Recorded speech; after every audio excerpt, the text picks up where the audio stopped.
السلام عليكم ورحمة الله وبركاته. كسر هذا أقون مال channel. برنامج كنا ما توحين كسر قادم دورنا إسبر برنيك اللي بدأ الدولة دود أجوا وين دنيا وروش كأي مرايكن كا. أنت بدن وحين مقالناه شبادها أي أريدا كل الدولة ده روش كأي مرايكن كو أي سومريان ميديها. بل سما إسويدي سي لبدن قوة دود مدة أود بدن حاجة ملتري أهان.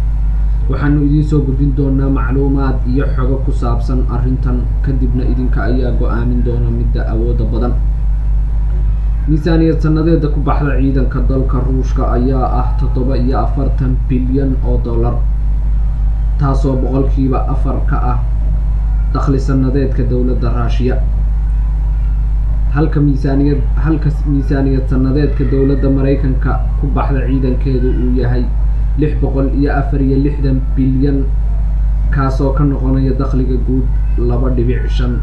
dowladda Ruushka ayaa waxaa ku nool dad gaadhaya 143 milyan, iyadoo 47 milyan oo dadka dalkaasi ku nooli ay noqon karaan askar.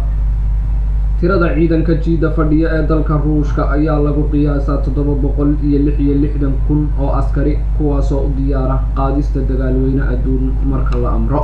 halka tirada ciidanka kaydka ahi ay yihiin 2.5 milyan oo askari. dowladda Mareykanka ayaa tirada dadkeedu waxa ay yihiin 321 milyan, iyadoo 120 milyan oo ka mid ah dadkaasi ay noqon karaan askar kuna habboon yihiin shaqada askarinimo. tirada ciidanka jiida fadhiya ee Mareykanka ayaa ah 1.5 milyan oo askari, halka tirada ciidamada kaydka ahi ay yihiin 1 milyan oo askari. haddii aynu u gudubno dhinaca saanada ciidamada dhulka, Ruushka ayaa waxa ay leedahay 15,400 oo taangi, halka Mareykankuna uu haysto 8,800 oo taangi. baabuurta gaashaaman ee Ruushku leeyahay ayaa waxaa lagu qiyaasaa ilaa 31,300 oo gaadhi, halka dalka Mareykankuna uu leeyahay 40,000 oo baabuurta gaashaaman ah.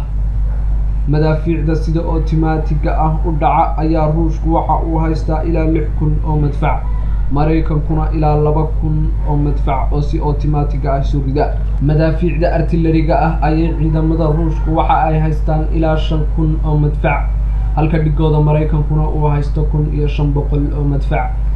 sidoo kale tirada baabuurta ganta ama ridda gantaalaha ayaa waxa ay Ruushku ka haystaan ilaa 4,000 oo mid, halka Mareykankuna uu haysto ilaa 1,350 ka mid ah baabuurtaasi.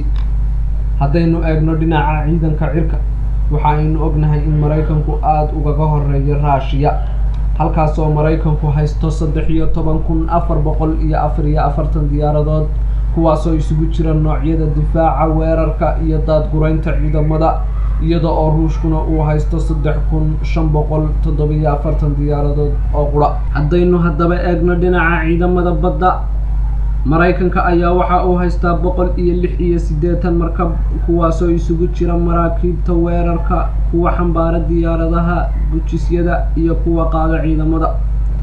halka tirada guud ee maraakiibta dagaalka ee Ruushkana ay yihiin 220 markab, kuwaasoo ka kooban noocyada kala duwan ee maraakiibta dagaalka. haddaba qaybta ugu muhiimsan ayaa ah saanada khatarta badan ee hubka nukliyeerka.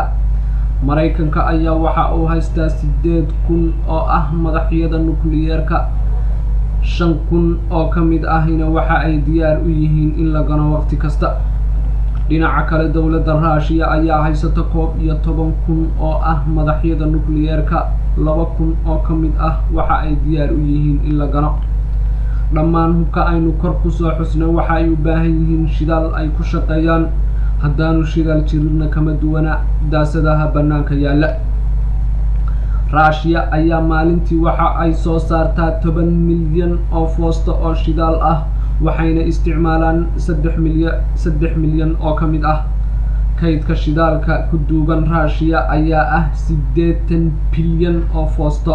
haddaba dhinaca iyo Mareykanka ayaa waxa uu maalintii soo saaraa 9 milyan oo foosto oo shidaal ah, halka uu isticmaalo 19 milyan oo foosto maalintiiba.